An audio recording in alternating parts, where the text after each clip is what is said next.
बख्तियार खिलजी, जो बहुत ही ताकतवर बन गया।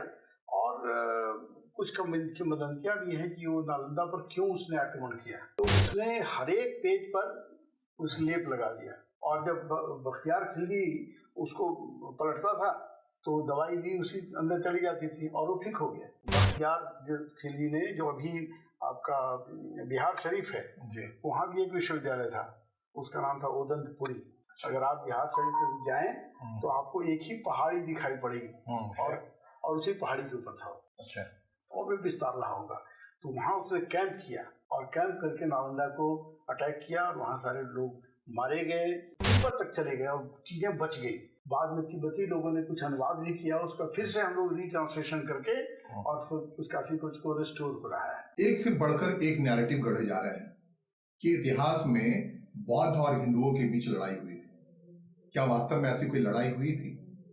इस बारे में जानने के लिए हमने डॉक्टर बैद्यनाथ लाल, जो सांची बौद्ध अध्ययन केंद्र के कुलपति हैं, उनसे लंबी बातचीत की है। पहले खंड की बातचीत पहले जारी कर चुका हूं, अब ये दूसरे खंड में उन्होंने बताया है कि नालंदा विश्वविद्यालय को किस ढंग से बख्तियार खिलजी ने ईर्ष्यावश जलवाया था, और उस जलने के बाद बौद्ध कृतियां, वो ज्ञान की बातें कैसे बची रह गई, उन्होंने इस पर रोचक तरीके से बताया है। उन्होंने यह भी बताया है कि पुष्यमित्र शुंग के जरिए, जो अशोक के प्रपौत्र थे, बौद्ध और हिंदू के बीच किसी लड़ाई की बात की जाती है, वो उसकी सच्चाई क्या है। ये दूसरा खंड जो बुद्ध धर्म को समझने के लिए महत्वपूर्ण है, आपको सुनना और समझना चाहिए। डॉक्टर लाल, आप रहे हैं नालंदा विश्वविद्यालय के प्रथम कुलपति, ये बार बार बात आती है जी, द्वंद्व चला हिंदू और इसमें, और अब लोग कह रहे हैं कि ये जितनी भी लड़ाइयां हैं कोई बाहरी आदमी ने नहीं किया, और वो द्वंद्व में, लेकिन दूसरा एक जो शाखा है जो कहता है कि बख्तियार खिलजी का कोई कार्यकाल हुआ, और जिसमें पूरा का पूरा नालंदा विश्वविद्यालय, जो एक बुद्धिस्ट स्क्रिप्ट का जो जगह था, उसको जलाया गया। दोनों में कहाँ साम्य है या क्या सच है?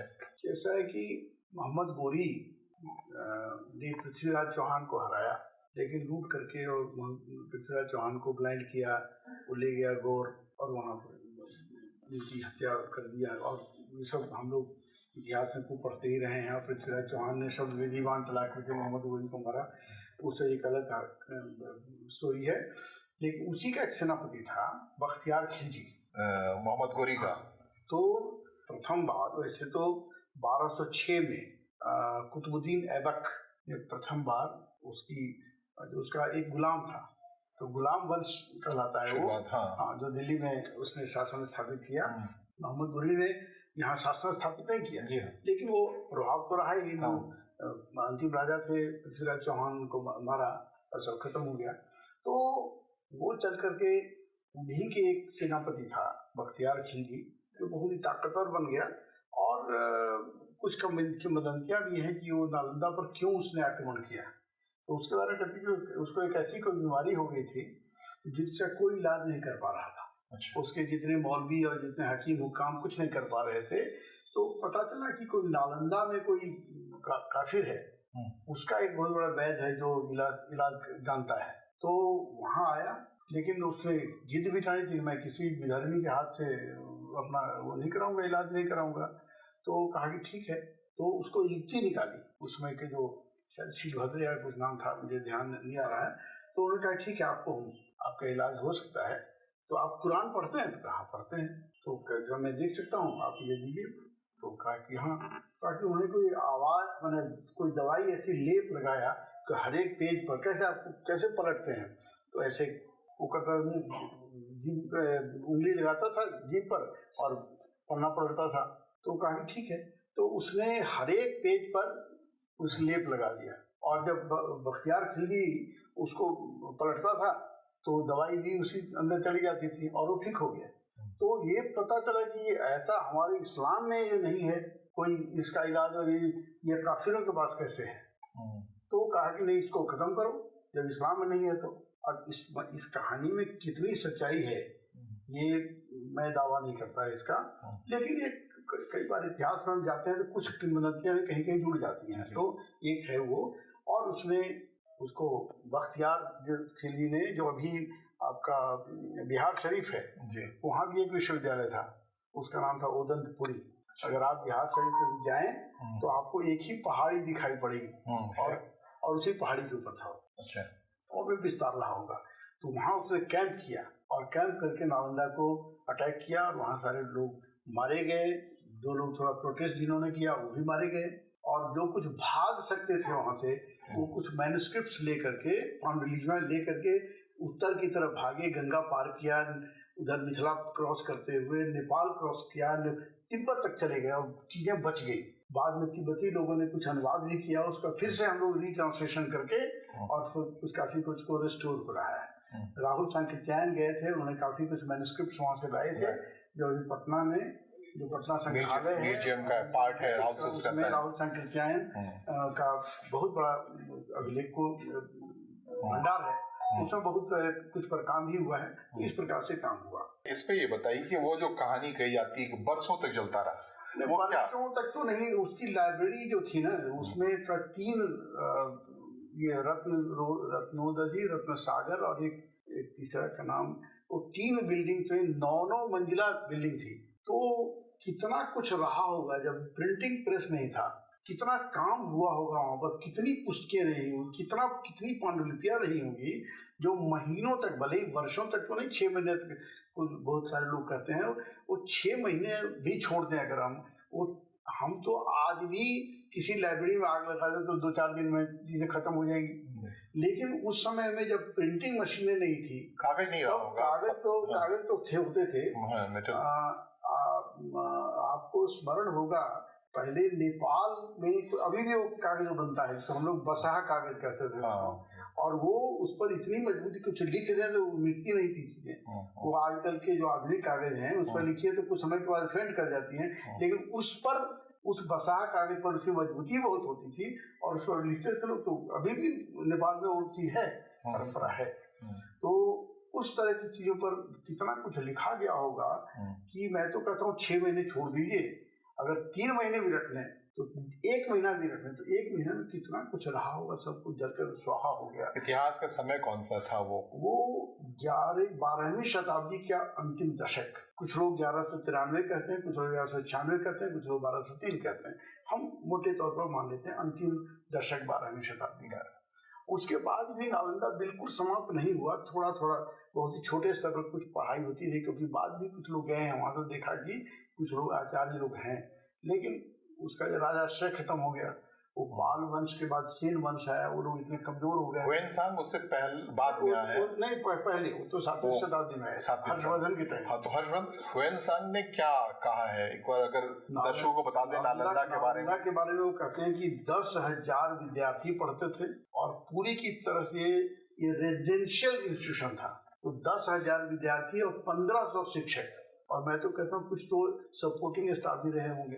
तो वो उतना बड़ा, और उसने पढ़ाने की विधि के बारे में कुछ बताया है ना ह्वेनसांग, क्या था उसमें श्रुति स्मृति की जो बात तो थी कि स्मरण करना, उसका स्वाध्याय करना, उसका रिपीटिशन करना, उसकी एक मेथोडोलॉजी और उस पर लिखना, उसका एडिट करना, उसका व्याकरण की दृष्टि से शुद्ध देखना।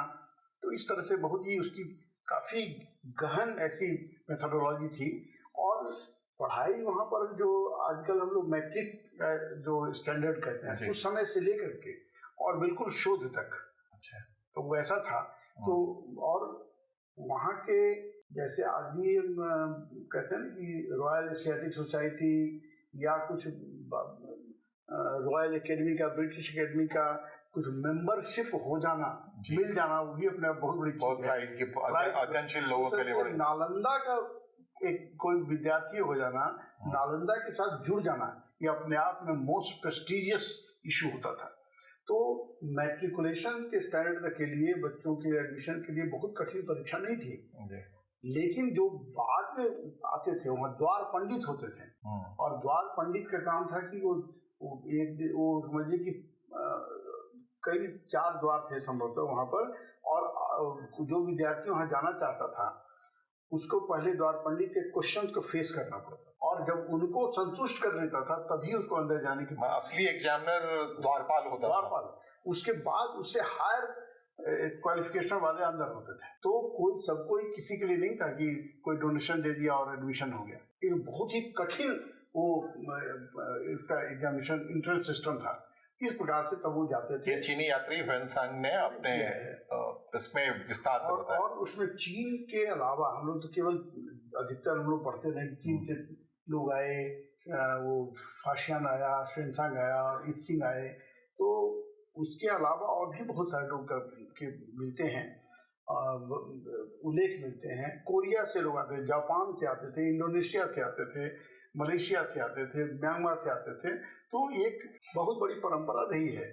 और आप आश्चर्य करेंगे कि उस समय कोई वायुयान नहीं था, कोई उसमें बसें नहीं थी, कोई मोटर गाड़ियां नहीं थी, कोई रेलवे ट्रेन नहीं थी। तो कैसे कैसे कितनी कठिनाई से लोग आते होंगे और तब जा करके वहाँ पर शिक्षा प्राप्त करते होंगे। कोई यात्रा कोई साधन नहीं था। हाँ, या तब भी कैसे आते थे। यहाँ तक कि ह्वेनसांग जब आ रहे थे तो उनको चीन में बौद्ध धर्म के बारे में वो जानना चाहते थे, लेकिन वहाँ के लोगों ने बताया जिस तरह से उत्तर देते थे वो बिल्कुल ही उनको संतोषजनक नहीं लगा। तो उन्होंने कहा कि नहीं, मैं भारत जाकर के जानना चाहता हूँ। और भारत उनके लिए वेस्ट में था, इसलिए उनका जो शिवची है, records of the western world, उनके लिए भारत वेस्ट में है जी। वो कहाँ उस समय में युद्ध की स्थिति थी पश्चिमी सीमा पर चीन के, उनको वहाँ से अनुमति नहीं मिली, उस समय के हिसाब से वीजा नहीं मिला या पासपोर्ट नहीं मिला। तो जाकर के फिर घूमते हुए कई वर्ष लगा करके और चोरी छिपे करके वो अफगानिस्तान आते हैं, अफगानिस्तान से फिर वो कश्मीर आते हैं, मथुरा जाते हैं, फिर पाटलिपुत्र आते हैं। और पाटलिपुत्र में उनको पता चलता है कि नालंदा एक अभी करके 100 ली शायद लिखा हुआ है, ली 1/2 किलोमीटर के आसपास, वहाँ जाकर एक बहुत बड़ा संस्थान है और वहाँ जाते हैं और इस तरह पढ़ते हैं। और जब पढ़ लेते हैं पूरी तरह से 3 साल या 4 साल लोग रहते हैं वहाँ पर, एक विद्यार्थी के रूप में, 1 साल अध्यापक के रूप में पढ़ाया भी। और वो समय था हर्षवर्धन का जी। तो हर्षवर्धन जैसे अभी बल्कि महाकुंभ चल रहा है, तो हर्षवर्धन के बारे में भी है कि वो प्रयाग आते थे कुंभ के समय में और अपना सर्वस्व एक तरह से दान कर जाते थे। और उस समय में ह्वेनसांग को भी बुलाया और ह्वेनसांग ने वर्णन किया उसका कि कुंभ का जो आज अभी कुंभ का समय चल रहा है।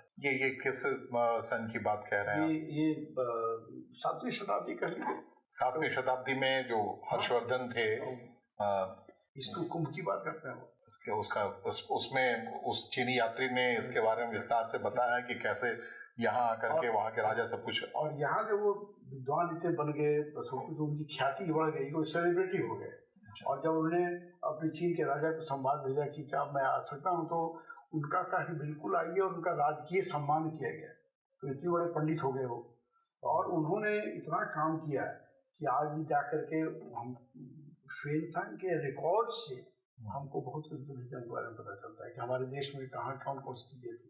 इतना वाइडली ट्रेवल्ड मैन था वो, कौन सी जगह कितनी दूर में किस दिशा में है, लगभग उतनी वो उसमें एक्यूरेसी है। ये आपकी बातचीत से एक चीज तो मुझे समझ में आई कि क्या विस्तार का भारत का आज का जो मैप ले हम जी, तो कहाँ से कहाँ तक बुद्धिज्म का सामान मिलता है, भग्नावशेष मिलता है? भारत में अपने हम सब ने पढ़ा है बृहत्तर भारत, उसको कई लोग हमारे विरोध भी करते हैं। तो बृहत्तर भारत का जो धारणा थी, अवधारणा थी, उसमें कोई राजनीतिक उसका वो नहीं था कि एक छत्र राज्य हो। यहाँ तक कि भारत अभी आज जो भारत है उसमें भी बहुत सारे राज्य थे। भगवान राम के समय में भी देखते हैं कि अवध का अलग थे, लेकिन भारतवर्ष का एक सांस्कृतिक पहचान थी। और विष्णु पुराण में भी आता है कि उत्तर जिसके उत्तर में हिमालय हो, दक्षिण में समुद्र हो, उसके बीच का नाम भारत है और वहाँ के लोग भारतीय कहलाते हैं। इस तरह की बात तो पहले से आती है। और भगवान कृष्ण के समय भी आप देखते हैं कि महाभारत में कितने राजा, कितने एक तरह से उस समय का विश्व युद्ध था। उसी तरह से भगवान बुद्ध के समय में हम लोग 16 महाजनपद की बात आते हैं, अंग है और अवंती है, इस तरह कई सारे हैं। तो ऐसा कुछ नहीं था कि राजनीतिक रूप से एक ही सत्ता थी जी, लेकिन हमारा सांस्कृतिक राष्ट्रवाद की बात है। तो ये जो दक्षिण पूर्व एशिया के देश हैं, वो देश अलग थे, उसमें कई हमारे यहाँ से भी तो हिंदू साम्राज्य भी था, शैलेंद्र डायनेस्टी की, इंडोनेशिया में पाते हैं, कंबोडिया में बहुत तरह के विस्तार हुआ, धर्म का, हिंदू धर्म का विस्तार हुआ, बौद्ध धर्म नहीं गया। तो इतना क्लेश या इतना जिसको बोलते हैं कि विद्वेष नहीं था। अच्छा। सबको पनपने का अवसर था के समय में जी को। हाँ। तो अब उस 16 इलाके की अगर हम बात करें तो आज के मैप में अफगानिस्तान तक का कौन सा इलाका, अगर बामियान की बात करें जहाँ की, ये सारे भारत के भाग थे और अशोक के समय में, समुद्रगुप्त के समय तक रहा है ये सारे जी। दक्षिण में आपने कहा कि चंद्रगुप्त मौर्य दक्षिण में जाकर के अपना शरीर त्यागे, तो उस समय दक्षिण का कितना इलाका था? नहीं, दक्षिण का बिल्कुल साउथ, डाउन साउथ तो संभवतः नहीं था मौर्य शासन में। लेकिन जो आप देखते हैं कि चोल, पांड्य, केरल, अशोक के समय केरल जो है, केरल पुत्र के नाम से आया है, तो वो डाउन साउथ तो नहीं थे। नहीं, ये मैं इसलिए बात कर रहा हूँ कि अभी बहुत जोर से सरकार ने एक तमिल संगम, तमिल संस्कृत संगम, उस पर काम करना शुरू किया है कि दोनों तमिल और संस्कृत ज्यादा दूर नहीं है जी। तो उस पर कि बहुत सारे हिस्से जो तमिलनाडु के हिस्से हैं जहाँ अपने तरीके से हिंदुज़्म बचा रहा था, काफी चीजें वहां उस ढंग से बची हुई थी। तो कहीं वो क्लैश हुआ कि बुद्ध कहीं सिमटते गए और दक्षिण बढ़ता हुआ फिर वापस रीएस्टैब्लिश कर रहा है हिंदुइज्म को, या इस पूजन पद्धति को जो हम लोग मानते हैं, या वर्ण पद्धति को। बुद्ध का जहाँ तक मेरा अध्ययन है और जो समझ है, बुद्ध स्वयं डाउन साउथ में नहीं गए। उनका मुख्य रूप से बिहार, वर्तमान बिहार, उत्तर प्रदेश, मध्य प्रदेश का कुछ जो उत्तर प्रदेश से लगता हुआ इलाका है, और उनका उल्लेख आता है कुरुक्षेत्र तक हो गए हैं, इतना उल्लेख आता है। लेकिन उनका प्रभाव, उनके उपदेशों का प्रभाव उस समय तक बुद्ध के जीवन काल में ही, मैंने उस पर काफी काम किया है। जो मध्य देश था उसमें पाली में एक ग्रंथ है मिलिंद पैहो, जिसका अनुवाद है क्वेश्चंस ऑफ किंग मिनांडर।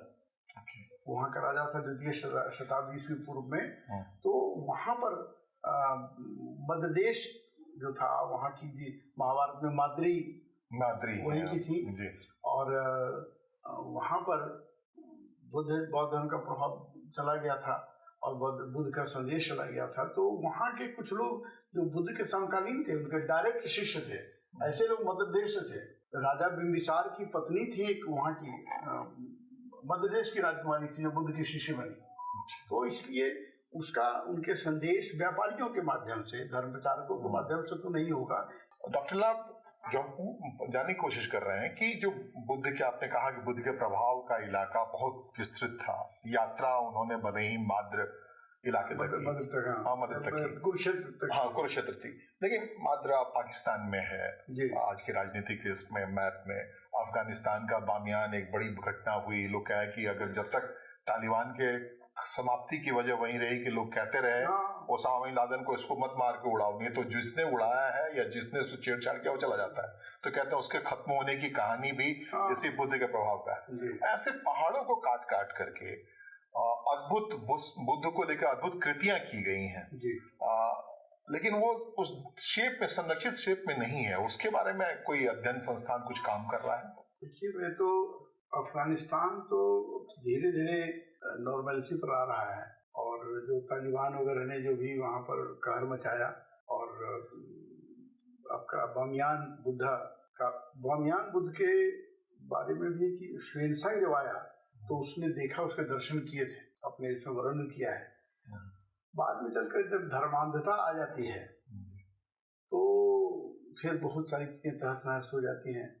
और हम रिसेंट डिकेड्स में हमने देखा है कि बामियान बुद्ध को तोप से उड़ाया तालिबान वालों ने। लेकिन अब धीरे धीरे समझ में आ रही बात कि किसी को नष्ट करना तो बहुत आसान है, उसका पुनर्निर्माण नहीं हो सकता है, उसकी ओरिजिनलिटी वापस नहीं लाई जा सकती है। तो हम लोग तो कामना करते हैं कि वो तालिबान फिर से उस पूर्ण शांति की और अफगानिस्तान पूर्ण शांति की ओर लौटे।